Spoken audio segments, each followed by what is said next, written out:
पायल एक टीचर थी। काफी समय से उसके बड़े ताऊ जी उसे दीनापुर गांव में कुछ समय के लिए बुला रहे थे, क्योंकि उनके गांव का टीचर छुट्टियों पर गया हुआ था और उस गांव में एक ही मास्टर था। स्कूल के बच्चों की पढ़ाई खराब ना हो, इसलिए पायल के बड़े ताऊ जी ने सोचा कि वह पायल को ही कुछ महीनों के लिए अपने पास बुला ले।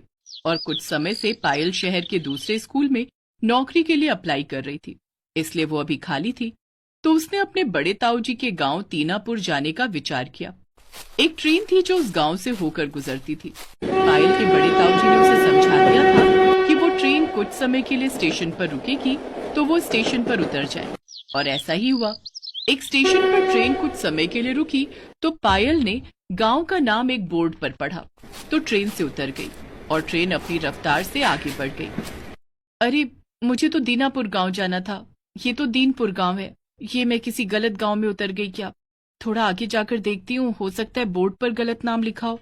पायल थोड़ा गांव के अंदर की तरफ चलकर जाती है, पर वह गांव का नजारा देखकर हैरान रह जाती है। गांव उल्टा था, वहां के घर उल्टे बने हुए थे, लोग उल्टा चल रहे थे। पायल कुछ पल के लिए तो घबरा गई। तभी सामने से एक औरत आती दिखाई दी। वो सामने से कोई आ रहा है। अरे ये क्या, ये औरत तो उल्टा चलकर आ रही है, ये सब क्या है? वो औरत पायल के पास आती है। पायल उसे देखकर घबरा जाती है। डरो नहीं, हम भूत नहीं हैं, हम तुम्हारी तरह साधारण इंसान हैं, बस हम उल्टा चलते हैं क्योंकि ये उल्टा गांव है। उल्टा गांव? पर मुझे तो दीनापुर गांव जाना था। ये दीनपुर गांव है, दीनापुर नहीं। पर आप कौन हो? मेरा नाम पायल है, मैं एक टीचर हूँ, शहर के स्कूल में बच्चों को पढ़ाती हूँ। मुझे अपने बड़े ताऊ जी के घर दीनापुर गांव जाना था, वहाँ के स्कूल के बच्चों को पढ़ाने के लिए, पर मैं गलती से यहाँ आ गई हूँ। अच्छा, वापसी की कोई ट्रेन मिलेगी? क्योंकि मुझे दीनापुर गांव पहुँचना है। मेरे मोबाइल की बैटरी भी खत्म हो गई है, मैं तो किसी को फोन भी नहीं कर सकती।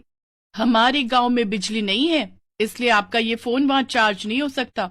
ऐसा नहीं है कि हमारे गांव में बिजली नहीं थी, हमारे गांव में बिजली थी, आपकी तरह ऐसा फोन मेरे पास भी था, पर कुछ समय पहले यहाँ पर सब कुछ बदल गया। आप मेरे साथ चलो, थोड़ी देर आराम करो, मैं आपको सब कुछ समझाऊंगी। वैसे भी इस गांव से गुजरने वाली ट्रेन 2 महीने में एक बार ही रुकती है। अब आपको 2 महीने का इंतजार करना पड़ेगा। तब तक आप हमारे गांव में रहो, आप बिल्कुल सुरक्षित हो, आपको चिंता की कोई बात नहीं है। हम आपको अपनी बेटी की तरह रखेंगे, चलो मेरे साथ चलो। पायल घबराती हुई उस औरत से बातें कर रही थी। कुछ देर बाद वो औरत पायल को अपने घर ले जाती है। रास्ते में पायल सब कुछ उल्टा देख रही थी, हर आदमी, औरत, बच्चे सब उल्टे। घर, सड़कों पर चलने वाले वाहन, पशु पक्षी, यहाँ तक कि सब कुछ, पेड़ पौधे वगैरह भी उल्टे थे। वो औरत और उसके परिवार वाले पायल की बहुत देखभाल करते हैं, उसके लिए खाने पीने का सामान लाते हैं।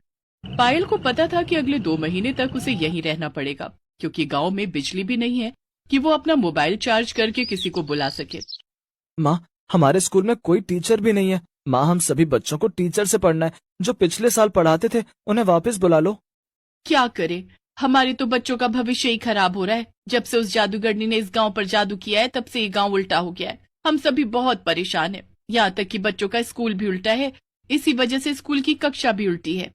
पर वो जादूगरनी कौन है जिसने इस गांव को उल्टा बना दिया? उसकी इस गांव से क्या दुश्मनी है? और वो जादूगरनी कहाँ है?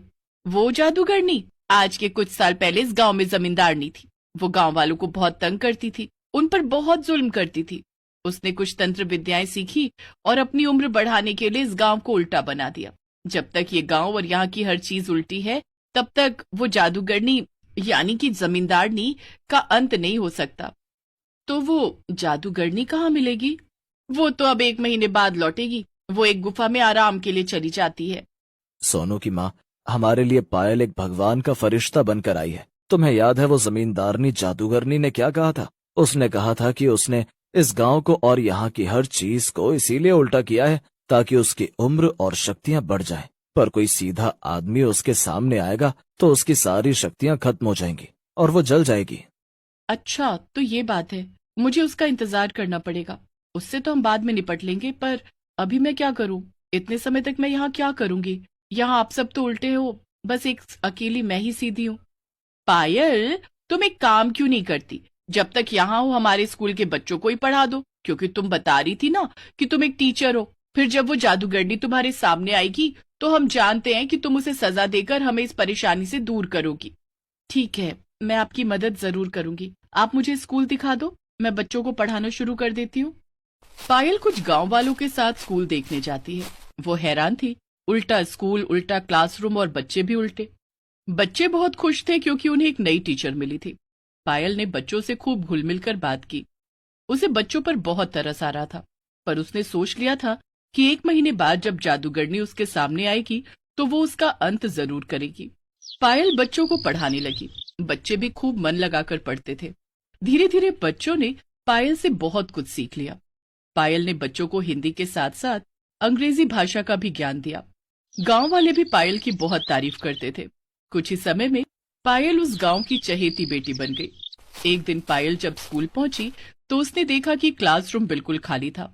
आज गांव का एक भी बच्चा स्कूल नहीं आया था। भैया क्या हुआ, आज बच्चे स्कूल नहीं आए, क्लासरूम बिल्कुल खाली है। दीदी, आज कोई स्कूल नहीं आएगा क्योंकि आज जादूगरनी आ रही है। सब लोग अपने घर में छिपे हुए हैं ताकि वो किसी को भी तंग ना करे और चुपचाप आकर चली जाए। कोई बात नहीं, आप चिंता मत करो। आज आप सबको जादूगरनी से छुटकारा दिलवा कर ही रहूंगी। जैसे ही जादूगरनी जमींदारनी गांव में प्रवेश करती है तो वो सबको चिल्ला चिल्ला कर अपना डर दिखाने लगती है। सब कुछ हवा में उल्टा पुल्टा होने लगता है। गांव के सब लोग घबरा जाते हैं। कैसा लग रहा है तुम सब गांव वालों को? मैंने इस पूरे गांव को उल्टा बना दिया है। अब तुम सब हमेशा के लिए ऐसे ही उल्टे रहना और मेरी शक्तियां बढ़ाते रहना। गांव वाले घबराए हुए थे कि तभी पायल उस जादूगरनी जमींदारनी के सामने आकर खड़ी हो जाती है। पायल को सीधा देखकर जादूगरनी घबरा जाती है।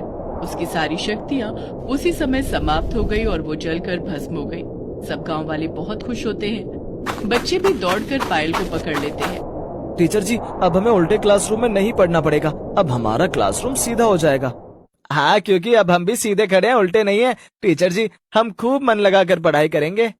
हाँ बच्चों, अब तुम सब खूब मन लगाकर पढ़ना। अब तुम्हें कोई परेशानी नहीं होगी। आज सब बहुत खुश थे क्योंकि पायल ने बुराई का अंत करके अच्छाई को जीत दिलाई थी। जादूगरनी के मरते ही सब कुछ पहले जैसा हो जाता है, जैसा हमेशा हुआ करता था। गांव में फिर से खुशहाली आ जाती है। अगले कुछ समय तक पायल ने बच्चों को स्कूल में पढ़ाया और एक जान पहचान के टीचर को, जिसे नौकरी की जरूरत थी, उसे स्कूल में बच्चों का टीचर बना दिया, जिससे बच्चे भी बहुत खुश हुए। अब उन्हें बिना टीचर के नहीं रहना पड़ा। सबसे घुल मिलकर पायल अपने बड़े ताऊजी के गांव